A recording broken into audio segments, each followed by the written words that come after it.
Hello hi friends, मैं रेखा के संसार में आप सबका बहुत बहुत स्वागत करती हूँ। जैसा कि आप सबको पता ही है कि इस समय मेरे साथ ये घटनाएं हुई हैं और राम जी ना करें कि किसी का भी हाथ पैर टूटे, भगवान सबके हाथ पैर सलामत रखें और किसी का भी ना हो।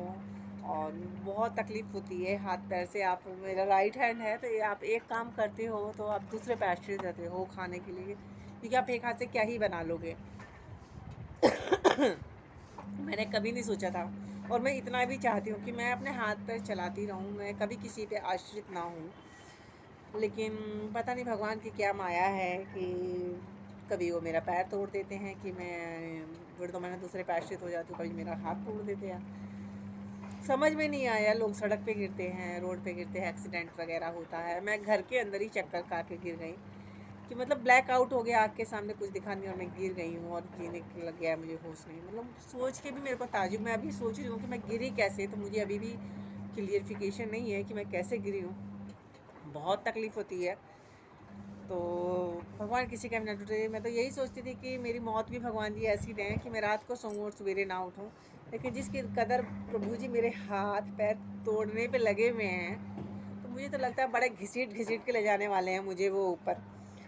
और एक होता है, अब पहले मुझे डर नहीं लगता था, अरे हम कर लेंगे, हमें किसी का वो नहीं है। लेकिन मुझे डर लगने लगा, मुझे चलने से भी सोचती हूँ कि चलूँगी कैसा ना हो गिर जाऊँ। मतलब बहुत अंदर से एक डर बैठ गया है, जो कि मेरे अंदर कभी डर नहीं था। मुझे भगवान पे इतना अटूट विश्वास है अपने कि सब अच्छा करेंगे।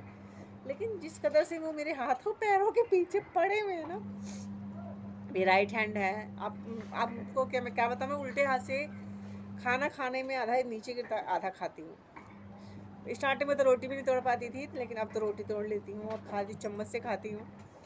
तो एक ही हाथ से आप सारे काम कर रहे हो, अपने तो कर ही रहे हो। और पैर टूटने में ये दिक्कत है कि आप ऑन बेड हो गए थे, तो क्या मतलब प्लास्टर चढ़ने के बाद मेरा पैर टूटा था नंद की शादी में, तो मैं ऑन बेड हो गई थी। मैं खाली रोई रहती थी कि एक कमरे में हो, आप बाहर का कुछ नहीं देख पा रहे हो। हाथ टूटने से ये है कि आप बाहर जा रहे हो, बस खाली है कि पत्थर सा लटका है, हल्का हल्का पेन भी रह रहा है, अब टूट ही गया है। लोग फ़ोन करते हैं कि हाँ आप ठीक हैं, हाथ टूटा है क्या ही ठीक रहूँगी। तो अब पूछने वाले का भी है और ठीक है, तो और क्या ही बताऊँ। ये कहती हूँ हाँ पैर टूट गया, रील भी बना के मैंने डाल दी, इंस्टा पे भी डाल दी, जो लोग जानते हों, फेसबुक पे भी डाल दिया। तो थोड़ा टाइम पास होता है, कोई ये मेरा वो नहीं है इंटेंशन कि लोगों को पता चले। मेरा इंटेंशन ये है कि हाँ मेरा टाइम पास हो रहा है। मैं मेरे उधर भी लोग हैं जो मुझे देख रहे हैं और मेरे वीडियोस का वेट भी करते हैं, तो इस बहाने सबसे मैं कनेक्ट भी रहती हूँ कि मैं अपनी सारी चीज़ें सबसे शेयर करती हूँ। तो यही सब है। बहुत तैयारी थी शादी की, भतीजे की शादी में ये करेंगे। मैंने उत्पम रिसेंटली उत्पम बनाना सीखा था, सोचा था जाऊँगी तो घर पे बना के खिलाऊँगी सबको। तो छोटे छोटे बच्चे हैं तो उन्हें मेरे हाथ का अच्छा लगता है, तो मैंने सोचा था अब की बार मैंने तैयारी की हुई थी कि आपके उत्पम बनेंगे मेरे, और बन भी गए थे। अभी मैंने काफ़ी प्रैक्टिस कर ली थी। लेकिन अब उत्पम तो बनेगा, अब कभी चक्कर लगेगा, हाथ पैर सही रहेंगे, ईश्वर की कृपा रहेगी तो जाएंगे। अभी बल्कि मैं इसमें नहीं गई थी, मेरी दादी सास गुजरी थी तब मैं घर पे नहीं गई थी, घर बना था तब भी नहीं गई। मैंने कहा इकट्ठा शादी में जाऊँगी, इकट्ठा रहूँगी 10-15 दिन। रामलला के दर्शन करने की भी मैंने सोची थी कि जाऊँगी। मैंने मेरी भतीजी ने प्लान बनाया था कि हम लोग जाएंगे एक दिन के लिए रामलला के दर्शन करके आएंगे, क्योंकि जब से राम अयोध्या में रामलला जी स्थापित, जब से मैंने अयोध्या छोड़ा है ना, तब से ही मैं अयोध्या नहीं गई हूँ। उसी पुल से आती हूँ, उसी रोड से जाती हूँ, लेकिन रामलला के दर्शन नहीं हुए। तब की पता नहीं क्या है, रामलला दर्शन मुझे देंगे भी कि नहीं देंगे। बहुत आस है उनके दर्शन की।